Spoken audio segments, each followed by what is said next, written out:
है खामोशी और जो आंखों में दिखाई दे उसे तूफान कहते हैं। हम अपनी जान के दुश्मन को अपनी जान कहते हैं। हम अपनी जान के दुश्मन को अपनी जान कहते हैं। मोहब्बत की इसी मिट्टी को हिंदुस्तान कहते हैं। नमस्कार, मैं साइल्यानंदराव पठाड़े आज आप सभी के समक्ष देश प्रेम और राष्ट्र निर्माण पर अपने विचार प्रस्तुत करने हेतु उपस्थित हूँ। आज़ादी का असली मतलब वही समझ सकता है जिसने कभी गुलामी की हो, और हम सौभाग्यशाली है कि हमने स्वतंत्र भारत में जन्म लिया है। प्राचीन, मध्यकालीन और वर्तमान भारत के उदाहरणों से स्पष्ट करना चाहूंगी कि जब हम फिरंगियों के फेरे में फंस गए थे तो रंग दे बसंती चोला की एक आवाज से टोले के टोले उमड़ाते थे, और उनके वंदे मातरम के नारों से खून में आने वाला 5-5 डिग्री का तूफान अंग्रेजी शासकों की जड़ों में तूफान ला देता था।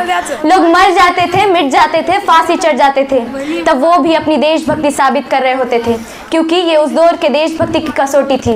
उसके बाद 62, 65 और 71 के युद्धों में अपना सुहाग गवा देने वाली औरतें जब घर के हालात ये हो जाया करते थे कि प्यार भी भरपूर गया, मांग का सिंदूर गया, नन्हे नौने हालों की लंगोटियां चली गई, छोटी छोटी बेटियों की चोटियां चली गई, बाप की कमाई गई, भाई की पढ़ाई गई, एक ऐसा विस्फोट हुआ पता ही चला नहीं, पूरे जिस्म की बोटियां ही हो गई। लेकिन आपके लिए तो एक आदमी मरा है साहब, मेरे घर की तो रोटियां ही चली गई। ये वाले हालात पैदा होने के बावजूद एक माँ अपने बेटे को सरहद पर दुश्मन की धज्जियां उड़ाने के लिए भेजती और उसे पत्र लिखकर कहती कि अम्मी ने पत्र लिखा है बड़े ही चाव से, अम्मी ने पत्र लिखा है बड़े ही चाव से, पुत्र मेरे ना घबरा जाना, 1 इंच भी पीछे ना हटना, चाहे इंच इंच कट जाना, चाहे इंच इंच कट जाना। इस तरह से पूरा परिवार अपनी देशभक्ति साबित कर रहा होता था। तब देश बलिदान मांग रहा होता था, तब देश मर जाने को कहता था, तब देश लड़ जाने को, मर जाने को, फांसी चढ़ जाने को कहता था।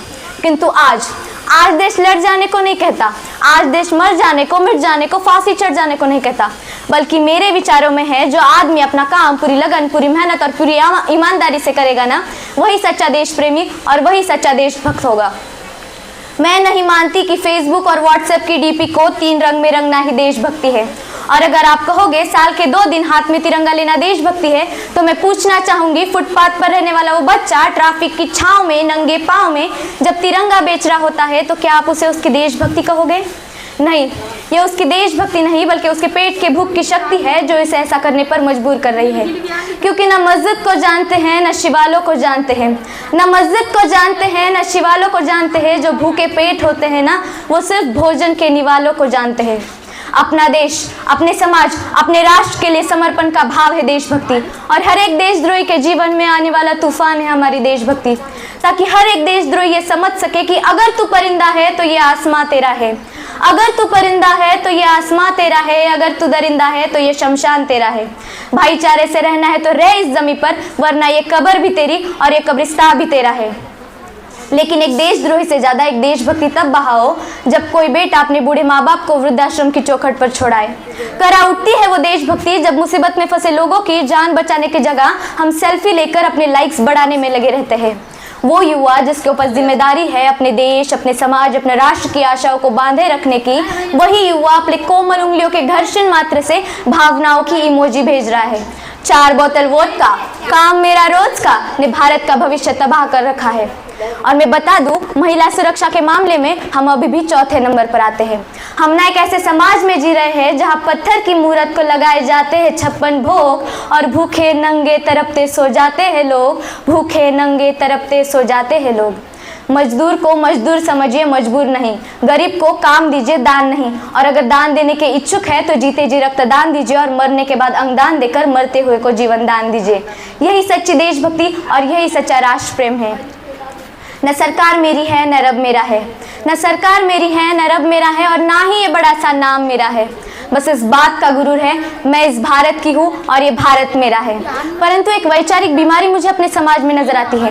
कहा जाता है हम दुनिया के सबसे बड़े लोकतंत्र हैं, जहाँ हिंदू पैदा होते हैं, मुसलमान पैदा होते हैं, सिख, क्रिश्चियन और ईसाई भी पैदा होते हैं, किंतु बदकिस्मती से अब इंसान पैदा नहीं होते।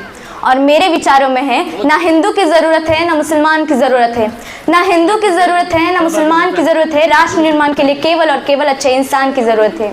जरा सोचिए, ये पेड़ पौधे और शाखाएं भी परेशान हो जाए अगर परिंदे भी हिंदू और मुसलमान हो जाए।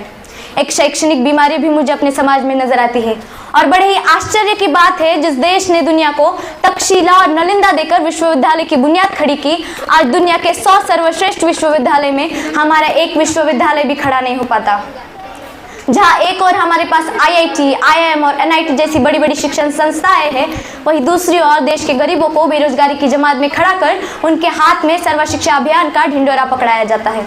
और मैं बता दूं, इस शैक्षणिक बीमारी का केवल एक कारण वो है हमारी शैक्षणिक नीति, जो केवल 2 तरह के लोगों के लिए बनती है, एक वो जो विद्वान हैं और दूसरे वो जो धनवान हैं।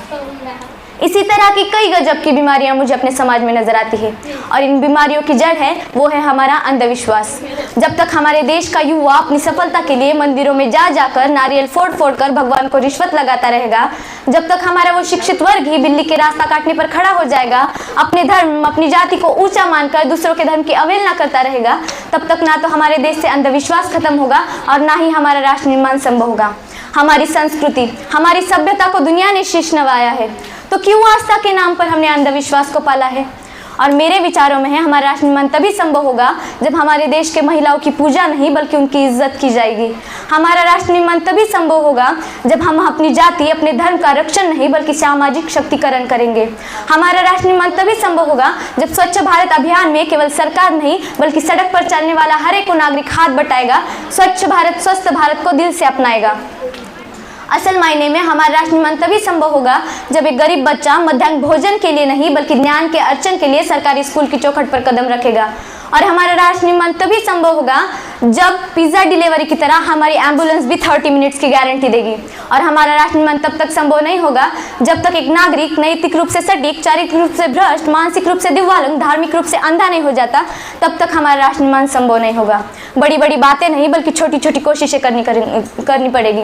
और मैं सल्यूट करना चाहूँगी सरहद पर खड़े उस जवान को, हमारे देश के पुलिस प्रशासक, किसान और हर एक उस नागरिक को जो अपना काम पूरी लगन, पूरी मेहनत और पूरी ईमानदारी से कर रहा है, जिनके बिना राष्ट्र निर्माण की कल्पना करना भी असंभव सा लगता है।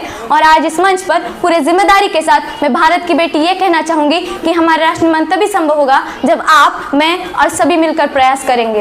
अंत में बस यही कहना चाहूँगी, मेरा हिंदुस्तान महान था, महान है और महान रहेगा। मेरा हिंदुस्तान महान था, महान है और महान रहेगा। मेरा हिंदुस्तान महान था, महान है और महान रहेगा। होगा हौसला सबके दिलों में बुलंद, तो एक दिन पाकिस्तान भी जय हिंद कहेगा। पाकिस्तान ही क्यों, सारा जहां जय हिंद कहेगा, क्योंकि सारे जहां से अच्छा हिंदुस्तान हमारा। हम बुलबुले हैं इसकी, ये गुलिस्तान हमारा, ये गुलिस्तान हमारा। थैंक